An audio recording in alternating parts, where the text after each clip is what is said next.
Another 3 points in the bag down on the South Coast in a driving rainstorm. Jess and I are going to get into rating the players right now.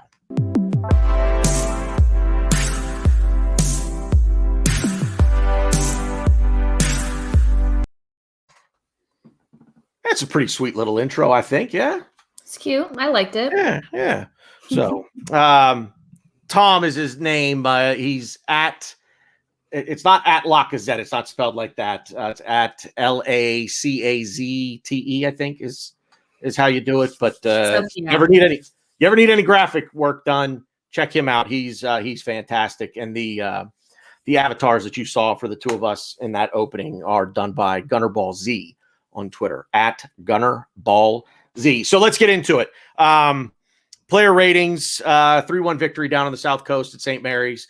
Didn't start off real well, but fellas were able to bring it back and push on and actually get the third goal, which I thought was important. So I will, full disclosure, as you know, Jess, but for everybody that's going to watch this, I actually did not get to watch a lot of the match as closely as what I would have liked. I was at work when it started. I was on my way home from work in the middle of it, and I caught full on the last probably 25 minutes. I saw Lacazette's goal.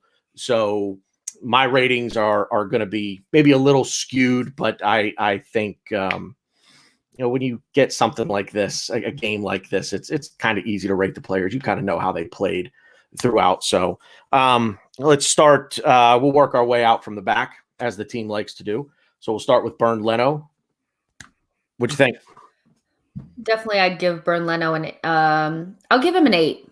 When we needed him, he actually saved us a couple of times. The game could have been very different if he wasn't on his game. He played decently out of the back, so 8.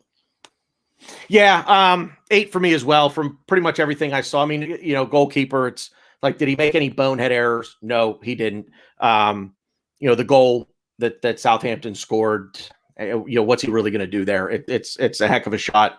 Full credit to Southampton for that. So, I'm with you. 8, and I think he's becoming more vocal at the back too. You see him really communicating with the players in front of him. So, fullback Hector Bellerin. Again, my views are skewed here. From what I saw of Hector, he didn't really stand out too much today, but he didn't. He had some moments of brilliance. I thought I'm going to give him a 7. I'm going to give Bellerin a 6. Okay. I think that in the first half, he got done a couple of times. He comes out of his pocket a little bit too aggressively and then gets done on little 1-2s. And his positional awareness defensively sometimes is not that great, and leaving Holding kind of hanging a couple times like that just kind of stood out to me. His final ball wasn't great either. There was one time where he was like right there. It was like a perfect opportunity for him to just slide it, on the ground to Pepe or Lacazette, and he chose to do a strange ball up by their necks. Like, I'm not sure why his final ball is the way it is. So a 6 for Hector Bellerin. Fair. Moving on. Rob Holding, center back. Dude, just I gotta be honest. He's not world class. He's not gonna set the world on fire. But again, he just seems to be rock steady at the back. And now he seems, even with David Luiz, and he's, basically he cleaned up his mess, there in like the last 10 minutes or whatever it was, that Southampton had that kind of almost pseudo breakaway. What do you think I'll let you go first with Rob Holding. With Holding at halftime, I had him about at a 6. I thought him and David Luiz were making some mistakes back there, but as the game went on, he actually got a lot better, and he had some game-saving interventions in the back, as well as some great headers towards the end when we started to back into the box a little bit more, trying to protect the lead. So I would give Holding a 7.5. You know what? I'm gonna go just a tick above you, and I'm gonna give him an 8, simply because the play that he made on Che Adams, I think it was Che Adams, that had like I said, kind of that pseudo breakaway where David Luiz just, like, what's he doing? Stopping for a cup of coffee or something. For Bellerin. I'm looking over at my notes here. For Holding to get across over to Che Adams, get himself in front of the ball and make that play. And then, well, we'll get into it in a minute. I'm giving Holding an 8. I was going to give him a 7. I'm bumping him up to the 8 because of that play alone, because that's, at the end of the day, goal differential is important, and to win by 2 is massive. So, and moving on to David Luiz. You want to go first? Yeah, you know what? I'm going to give him a 5. Like I'm going to give him a 5. It's average. It's average. You know, he until the end. And again, everybody needs to take my ratings with a massive pinch of salt again, because, like I said, I was a little busy, but in the first half, I didn't think he was that noticeable. I don't think he played horribly in the first half from what I did see. I was probably going to give him a 6, but then this error at the end, actually, I'm dropping it to a 4, because that error at the end could have, Adams, if Holding doesn't save David Luiz's bacon, it's 3-2. So I'm going to drop him to a 4. Yeah, I don't think that David Luiz has been any good this entire season, and he's been dropping some very mediocre performances, but as to be expected, you know, he's older and not as motivated. So at halftime, I had him at a 6, and he didn't really move from there for me. He had a mistake, the mistake that you're talking about, where it almost led to the breakaway, and Holding had to intervene to stop, I guess, Shea Adams from scoring. And his passing out of the back was decent. You know, he was doing his typical long balls. He didn't hold on to the ball too long, like we're used to him kind of just standing at the halfway line and dithering on the ball. He didn't do that. So exactly. So I would say I'm just going to give him a 6. Like, not good, not bad, just 6. Yeah. Okay. Could have been man of the match. I've seen some people on Twitter actually have him as their man of the match, and Cedric Suarez had a hell of a game, I think. But we're going to start with you. Yeah, Cedric was a revelation today. I thought he was wonderful. What can I say? He had a great game. And I know I had tweeted that he was giving me Cancelo vibes back there. Like Cancelo was playing left back as a right back, you know, for Man City earlier in the season when they had injury troubles. And I know they're not similar in the way that they play, but in the way that they deputized for the left back at the time was really good. And to step up and play such a difficult position, you know, after not doing a super great job in the cup, I thought that Cedric was the best person he was the best player on the pitch, you know, so I'm going to give him a 9. Wow. Yeah. Okay.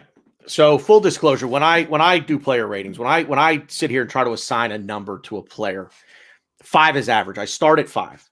And I say, okay, basically if you did nothing spectacular, but you didn't shit the bed either, you're going to get a 5. If you made a couple of plays, you play, there's average, there's above average, and then there's stellar. I will never hand out a 10, because I just don't think anybody can ever will play a perfect game. You can find something somewhere to say, but there was that moment though. So Cedric for me is going to get an 8.5. Okay. I only hesitate. I hesitate slightly to give them the 9. You know what? Fuck it. I'm going to give him the 9, because you have to give him at least a 9. Like, he was out of his mind today. Yeah, he was.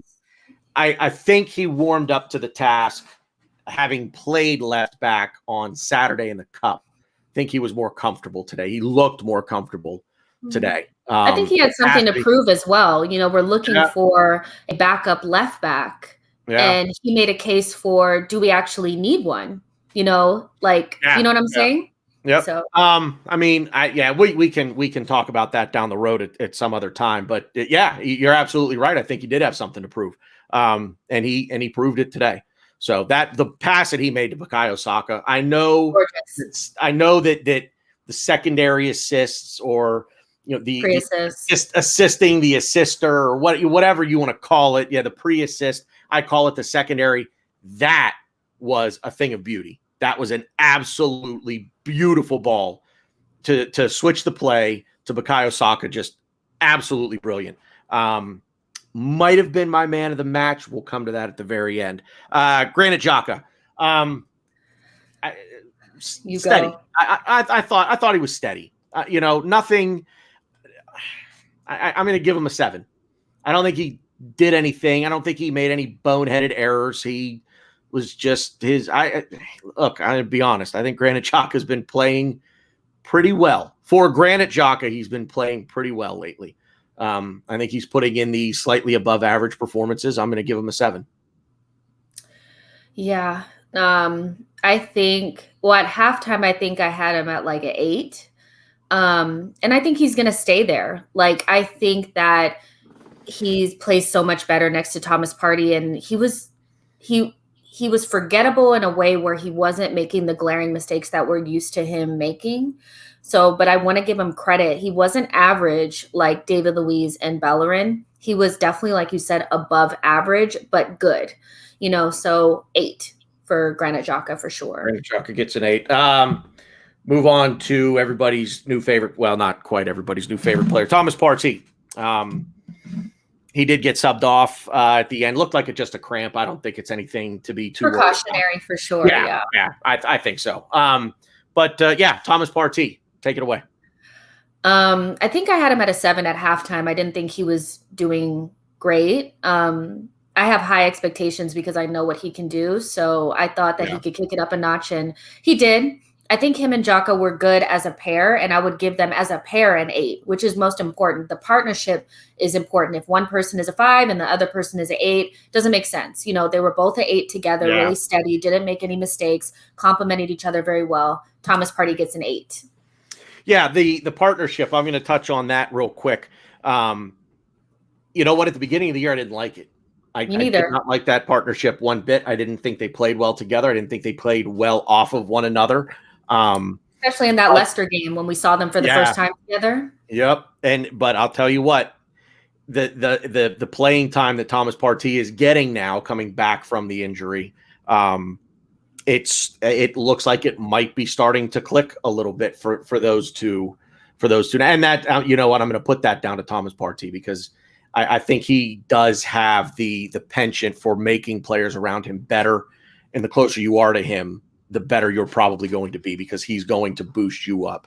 I'm going to give Partey an 8 as well. And I do agree. A little invisible in the first half, I thought. Not necessarily a bad thing, but you kind of expect a little bit from him. He's not a player that you want to talk about him at the end of a game in a positive light. If you're not really talking about him, he probably didn't do enough. Move on to one of the goal scorers, Nicola Pepe. I'm giving him an 8. And we talked about, before we started recording here, we did talk about the Southampton goal, and I'll let you can break that down a little bit if you want.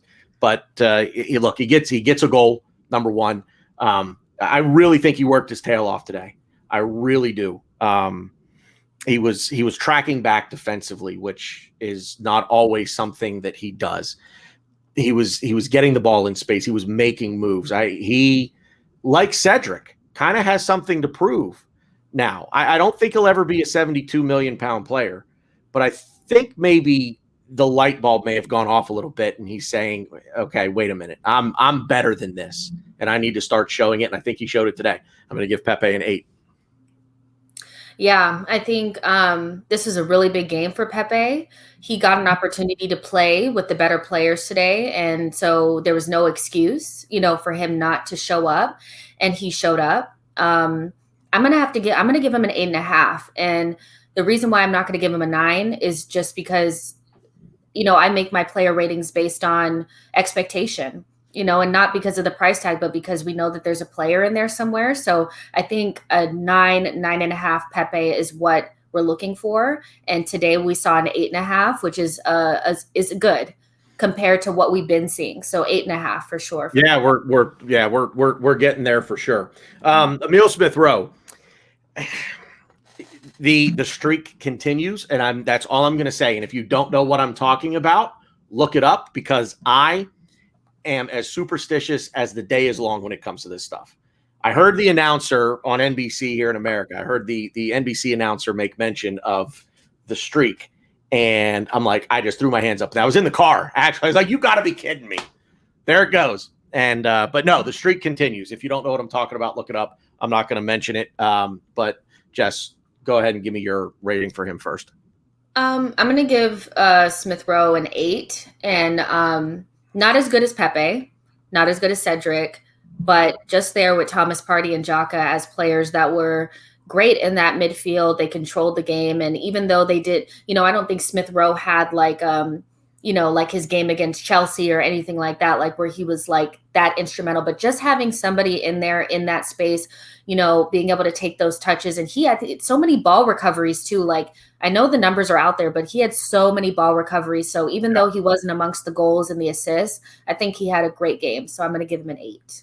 Yeah, you know what? I'm just going to echo everything you said, because that's exactly what I was thinking. The ball recovery thing for me was you're spot on there with that. I'm not really going to add anything else. I'm giving him an 8. We're in agreement. Lil Chili, Bukayo Saka. Yeah, I get to go first on this one. Yeah. 9. Absolutely a 9. You get a goal and an assist. And again, this kid, man, this kid just, I remember, I'm not even going to really break down his play. It speaks for itself. If you saw the game, you know what I'm talking about. But I remember seeing this kid play his first senior team, his first game as a member of the senior squad. And it was the last group stage game in the Europa League, I think in 2018. It was a Thursday night. We were clear. It was a dead rubber. And I could tell watching that game and watching him play that there was a player there. We've got something special on our hands here. And goal, assist. The assist to Lacazette's brilliant. Took his time on the goal. He read the goalkeeper and didn't try to beat him as the keeper's rushing at him. Be patient. Take the ball wide. Let the goalkeeper commit, which he did. Take the ball wide. Slot it home on your weaker foot. I'm giving him a 9. What say you? I'm going to give him a 9 as well. I think we, as Arsenal fans, we really need to thank Freddie Ljungberg and Unai Emery for bringing this to us. I know we don't love Unai Emery, but he was instrumental in bringing Saka to the first team, and so was Freddie Ljungberg. So we have a real player on our hands. I mean, he's giving us 9s almost every week now. He's amongst the goals, amongst the assists. He's a great player. I don't have much more to say, but a 9 for sure for him. Yeah. Lacazette, another goal scorer. Your turn. Lacazette. I know there was a lot of harsh criticism about the miss at the very beginning of the game.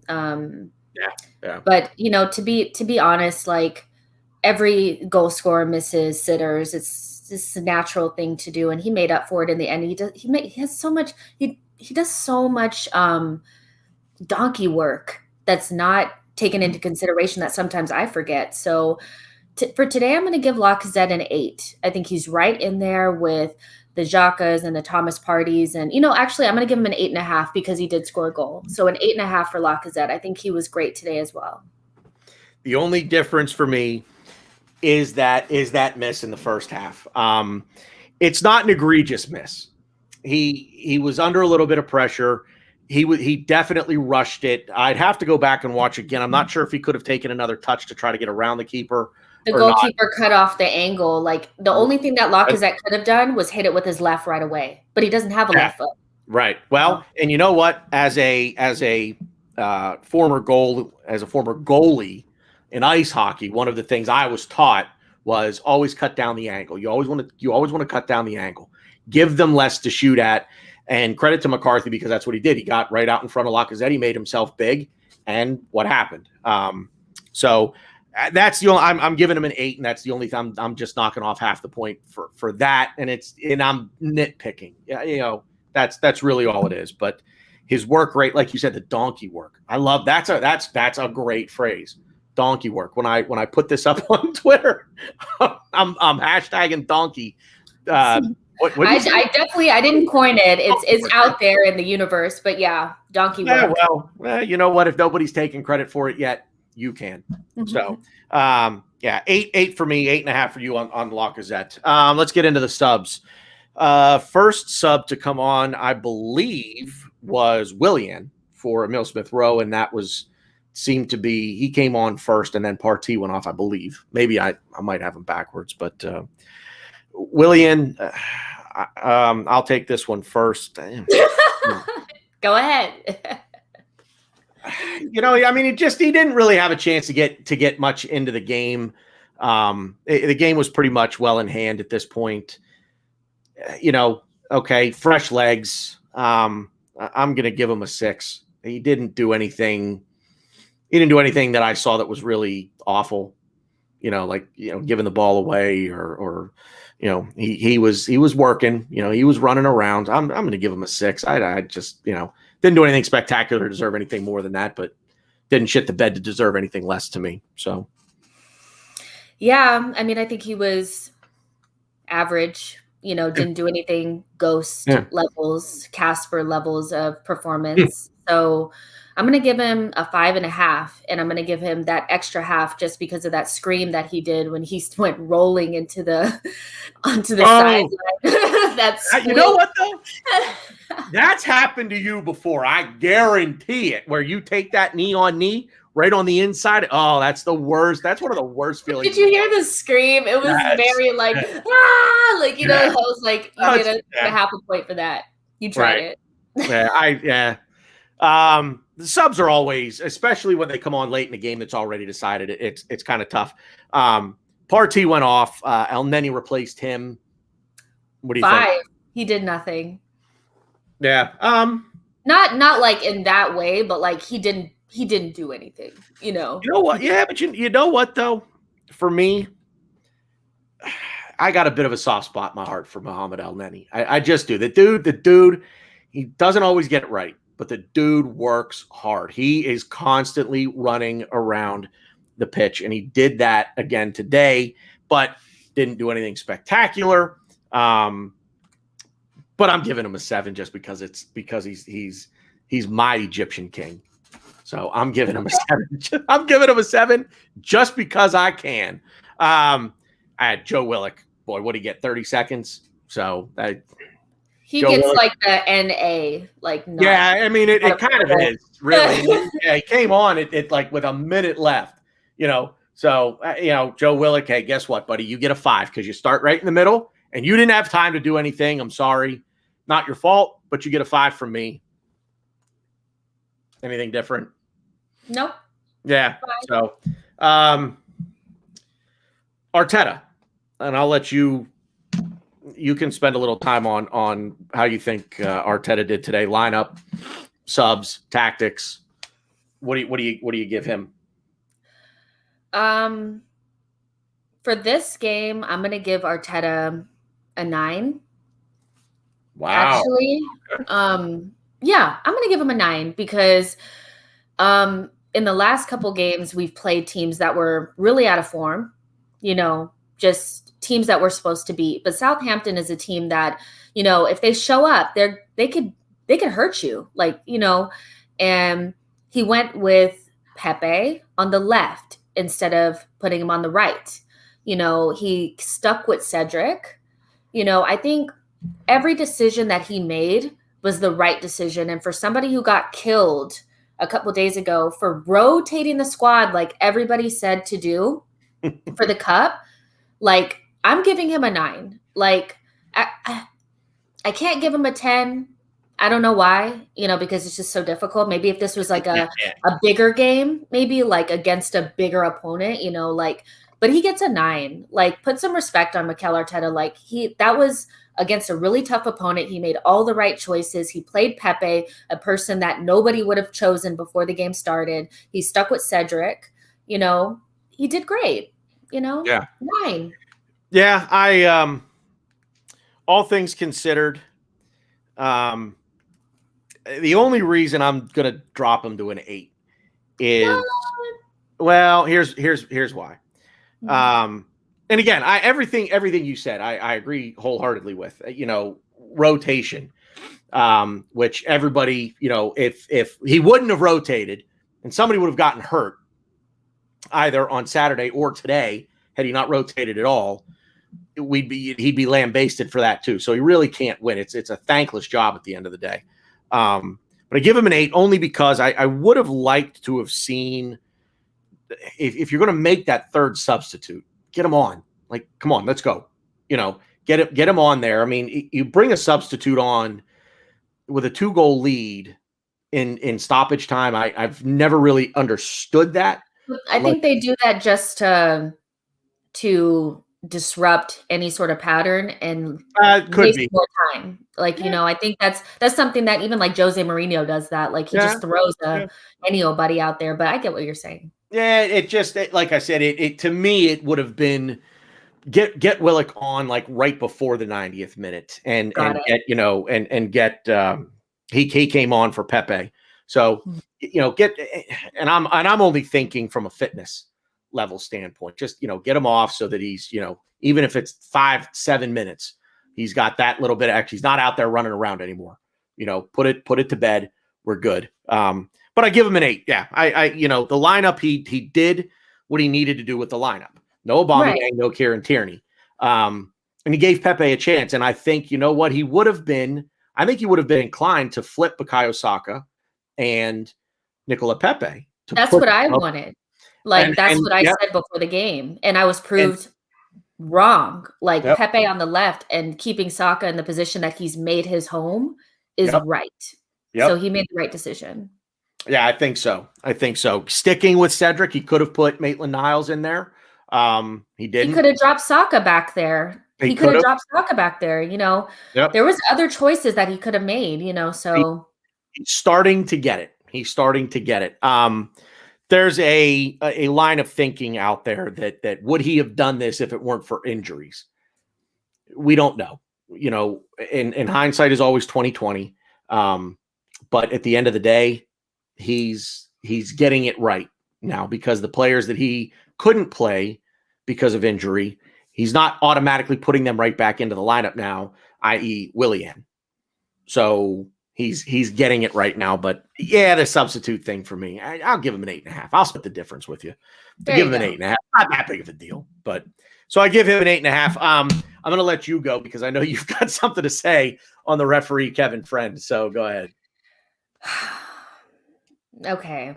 So from the very beginning, I was like, he hates us because there was like fouls that he should have given that he didn't give. And then there were 2 fouls that he called on Xhaka that were not fouls. Like one time Xhaka had the ball and he won it and he got called for the foul. The other time he made a really good tackle and the guy just fell over his leg and he gave another foul.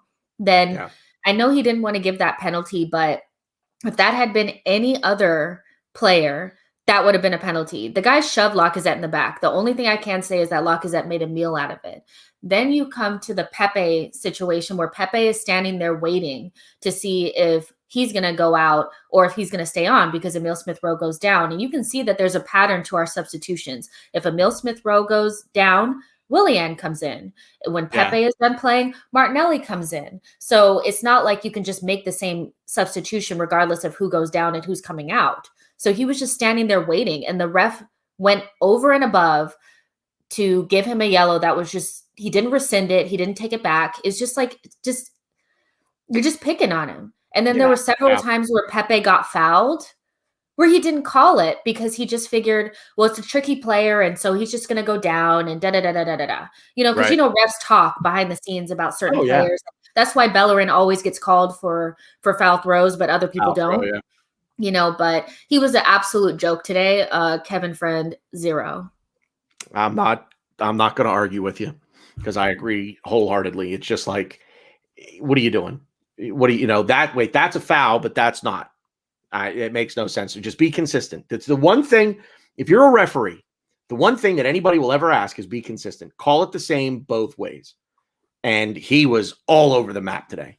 If the wind caught him right, you were getting a yellow card. If the wind caught him a different way, he also gave Bellerin a really soft yellow card really early in the game. Yeah. Like I was like, okay, so this is a joke, but he was horrible, but it didn't affect us. So you didn't win, Kevin. Yeah. It wasn't all about you today.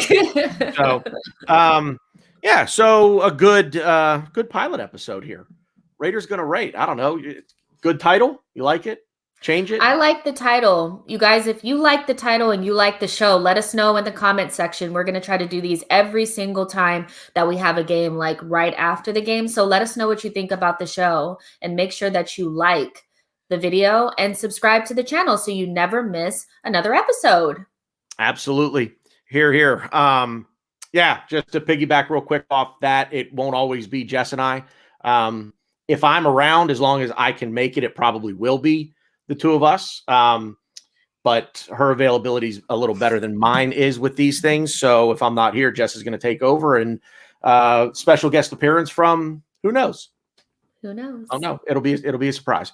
But yeah, this will definitely be it'll definitely be an ongoing thing for us here at BG Media. So I'm also gonna try to real hard to get back into the Gooner Reacts thing, and get people on here doing that as well. And Jess will take over that for me whenever I can't accommodate it. So once we get some graphics things figured out there, we'll get that back up and running as well. Thanks everybody for watching. Appreciate it.